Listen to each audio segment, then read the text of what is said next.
Future Forex Club YouTube channel එකවල සාදරයෙන් පිළිගන්නවා. ඉතින් මේ තමයි free course එකේ 5 වෙනි වීඩියෝ එක. මේකේ topic එක තමයි lot sizes. අද අපි කතා කරන්නේ lot sizes ගැන.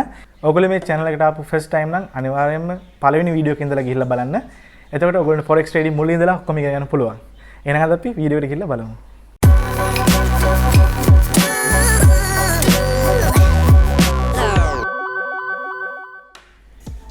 හරි දැන් මොකද්ද මේ lot size කියන්නේ?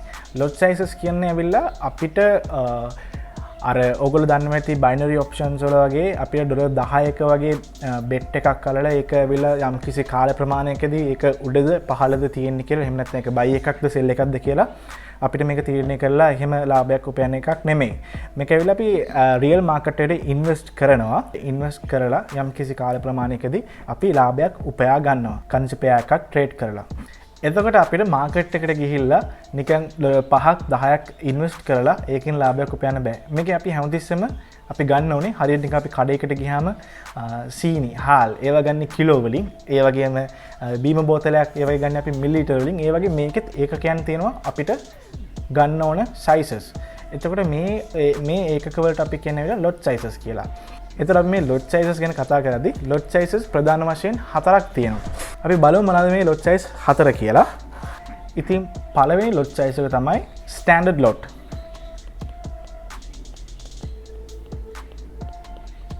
ඉතින් standard lot එකකදී හැමතිස්සෙම unit ලක්ෂයක් තියෙනවා. unit කියලා මෙතන ලියලා unit ඔක්කොම ලක්ෂයක් තියෙන standard lot එකකට.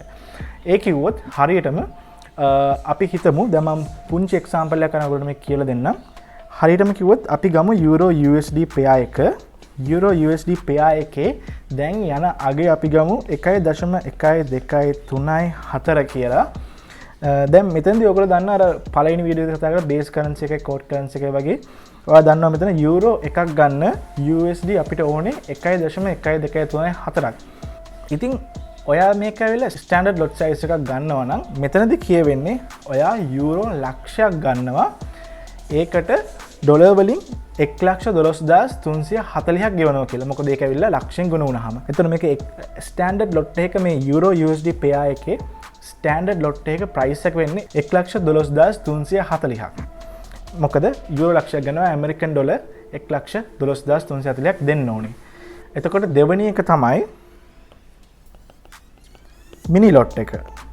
මිනි ලොට් එකකට යුනිට් ඔක්කොම 10000ක් තියෙනවා. යුනිට් 10000ක් තියෙනවා. එතකොට මෙතනදී කියවෙන්නේ අර අපි euro USD pair එක ගත්තා වගේම එතෙන්දී ස්ටෑන්ඩඩ් ලොට් එකක් නම් අපි ගන්න යුනිට් ලක්ෂයක්. එහෙම නැත්නම් බේස් කරන්සිස් ලක්ෂයක් ගන්නවා. මෙතනදී ඇවිල්ලා මිනි ලොට් එකක් නම් අපි මෙතනදී ගන්නේ බේස් කරන්සියෙන් 10000ක් විතරයි. එතකොට අර එන අගය අපේ කරන්සි pair එකේ තියෙන අගය 10000න් ගුණ වෙනවා අපිට මිනි ලොට් එකක් ගන්න නම්. එතකොට තුන්වෙනි එක තමයි මයික්‍රෝ ලොට්. මයික්‍රෝ ලොට් එකකදී මයික්‍රෝ ලොට් එකක් කියන්නේ යුනිට්ස් 1000ක ක්වොන්ටිටි එකක්. හතරවෙනි එක තමයි නැනෝ ලොට්. අපි මේ නැනෝ ලොට් කියන එක පාවිච්චි කරන්නෙම නැති තරම්.